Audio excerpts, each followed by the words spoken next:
प्रदेश के स्कूलों में कल यानी 10 नवंबर से तीसरी कक्षा से 7वीं कक्षा तक के बच्चों के लिए स्कूल खुल रहे हैं। इससे पहले 7वीं से बड़ी कक्षा के स्कूल चलाए जा रहे हैं।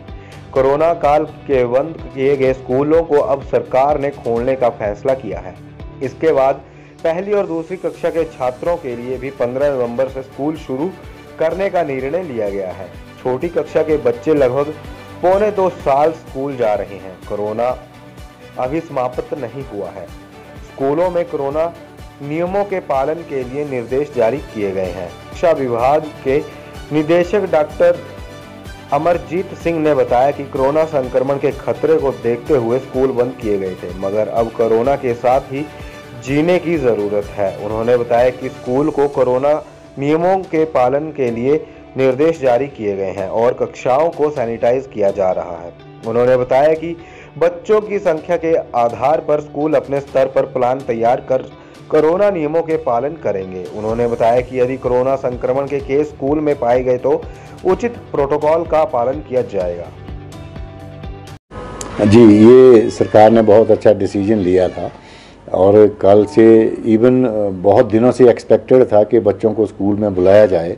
हमारी भी पेरेंट्स के साथ डिप्टी डायरेक्टर्स के थ्रू या हमारे प्रिंसिपल्स के थ्रू पेरेंट्स के साथ बात होती रहती थी, तो सभी अब लोग चाहते थे कि बच्चों को अब बुलाया जाए स्कूल में। तो जो आपने दूसरी बात ये पूछी है कि किस तरह का प्रोटोकॉल, किस तरह की तैयारियां रहेंगी, तो विभाग की तरफ से तो दिशा निर्देश पहले भी बहुत बार दिए जा चुके हैं और अब एक बार फिर से इनको हम दोबारा से रीइटरेट करेंगे। दोबारा से उनको सभी जो हमारे डिप्टी डायरेक्टर, प्रिंसिपल, हेडमास्टर, जितने भी स्कूल के इंचार्जेज हैं, हेडमास्टर्स हैं या जो ऑफिशिएटिंग प्रिंसिपल कोई भी लोग हैं, वो उनको यही दिशा निर्देश हैं कि जो प्रोटोकॉल कोरोना गाइडलाइंस के या स्कूल बुलाने से पहले हमने एक स्कूल की माइक्रो प्लान बनाई है, सभी स्कूल्स की वो तैयार है, उसके हिसाब से वो काम करें।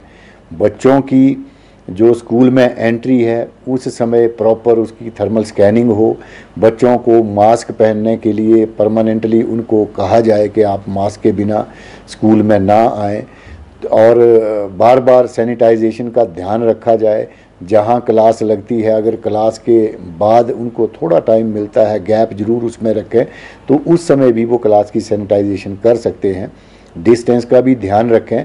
कई बार मैंने देखा कि हो सकता है कुछ स्कूल्स में अब जहां पर हमारे सीनियर सेकेंडरी स्कूल्स हैं वहां 6th to 12th अब कुछ दिनों में वो सारे के सारे बच्चे आएंगे, तो वहां पर ये हो सकता है कि 50% कैपेसिटी के साथ जो क्लासेस बिठाने का ये एक चैलेंज हमारे टीचर्स के पास, हमारे स्कूल्स में ये ज़रूर रहेगा।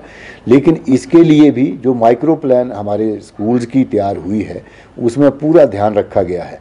कुछ बच्चों को आजकल क्योंकि सर्दियों का मौसम है, अच्छा मौसम भी है, तो कई बार थोड़ी देर के लिए बाहर भी बच्चों को, छोटी क्लासेस को वो बाहर भी बिठा लेते हैं, बरामदे में बिठा लेते हैं या उस तरह से।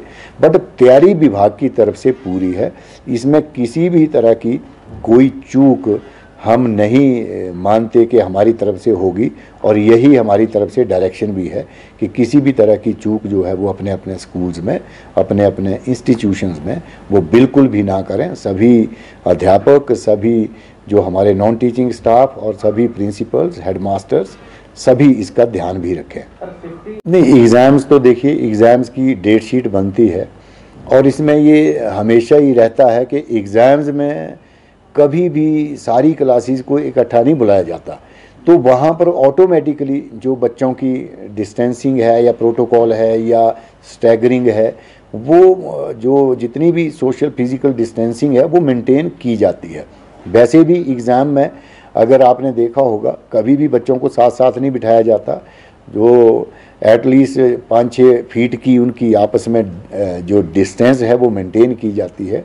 तो उनके लिए भी वही है कि डेट शीट इस हिसाब से बनाएं कि बच्चों की जो स्टैगरिंग है, कोरोना प्रोटोकॉल्स हैं या हमारी गाइडलाइंस है, विभाग की हैं, सरकार की हैं या दूसरे गवर्नमेंट ऑफ इंडिया से भी बार बार ऐसी हेल्थ डिपार्टमेंट की गाइडलाइंस हैं, उनको फॉलो करते हुए वो एग्ज़ाम को करवाएं। अभी क्या स्थिति है सर, जैसे स्कूल चल रहे हैं तो कितने बच्चे पॉजिटिव आए हैं और उनके लिए क्या जो है दिशा निर्देश दिए गए हैं, इस तरह से अगर होता है? अभी देखिए स्कूल में तो कोई भी इस तरह का को बहुत ज़्यादा अलार्मिंग नहीं है, क्योंकि पिछले 7-8 दिन का अगर आप ट्रेंड देखें तो बिल्कुल डिटीरियोरेट कर रहा था, मतलब डिक्रीजिंग ट्रेंड था। बिल्कुल कोरोना के केसेस बहुत ज़्यादा कम हो रहे हैं। हमारी कंडीशन अच्छी इसमें आ रही है कि बच्चे ठीक हैं, आने वाले समय में भी ठीक ही रहेंगे। हमारी तो यही शुभकामनाएं हैं सबके लिए, लेकिन बहुत ज़्यादा घबराने वाली पोजीशन नहीं है। कई बार दिन में जैसे बच्चा कोई फ्लू में है या कई बार टेम्परेचर है, किसी के घर में कोई रिश्तेदारी में कोई कोरोना में जैसे अफेक्टेड है, तो उसी तरह से है। कोई 20 बच्चे हमारे ओवरऑल पूरे हिमाचल में 20-22 कभी 24 हैं। तो इस तरह की जो हमारी टोटल जो नंबर ऑफ स्टूडेंट्स जो कोरोना से अफेक्टेड है इतने हैं, लेकिन ये बहुत कम है और बिल्कुल अंडर कंट्रोल सिचुएशन है। इन केस अगर कोई बच्चा पॉजिटिव पाया जाता है किसी क्लास में, तो उनके लिए क्या निर्देश है? एक क्लास बंद होगी या वो माइक्रो प्लान, किसी स्कूल ने अपना अपना माइक्रो प्लान बनाया है, अलग अलग स्कूल का अपना अपना माइक्रो प्लान है, लेकिन 50% की कंडीशन अब नहीं है। हम तो ये कहते हैं कि 100% कैपेसिटी में बुलाएं, लेकिन हाँ इतना ज़रूर है कि कहीं पर बहुत ज़्यादा स्ट्रेंथ है। जैसे कुछ स्कूल हैं, हमारे शिमला के कुछ स्कूल हैं, जैसे पोर्टमोर स्कूल है, थोड़ी ज़्यादा स्ट्रेंथ है, या कुछ कुल्लू में स्कूल्स हैं, या सोलन का स्कूल है जो जहाँ पर स्ट्रेंथ 400-500 या इससे भी ज़्यादा स्ट्रेंथ है। उनके लिए उनकी माइक्रो प्लान के हिसाब से वो किसी क्लास को कई बार मॉर्निंग इवनिंग सेशन में भी बुला सकते हैं।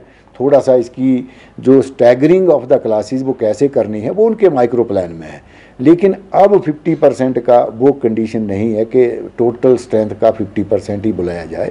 लेकिन माइक्रो प्लान के हिसाब से अगर कहीं उनको लगता है कि एक दिन में इकट्ठा बुला करके बहुत ज़्यादा भीड़ हो जाएगी, तो वो किसी क्लास को अल्टरनेटिवली भी बुला सकते हैं, या एक क्लास को मॉर्निंग इवनिंग में बुला सकते हैं, या किसी क्लास को माना जैसे 9th क्लास है वो मॉर्निंग में बुलाई है, 10th को इवनिंग में बुला सकते हैं। तो वो प्रिंसिपल्स को ये ऑथोराइज़ किया गया है कि आप जितने भी हमारे कोरोना के प्रोटोकॉल्स हैं इसके हिसाब से अपनी माइक्रो प्लान के हिसाब से काम करें और बच्चों को उसी हिसाब से स्कूल में बुलाएं।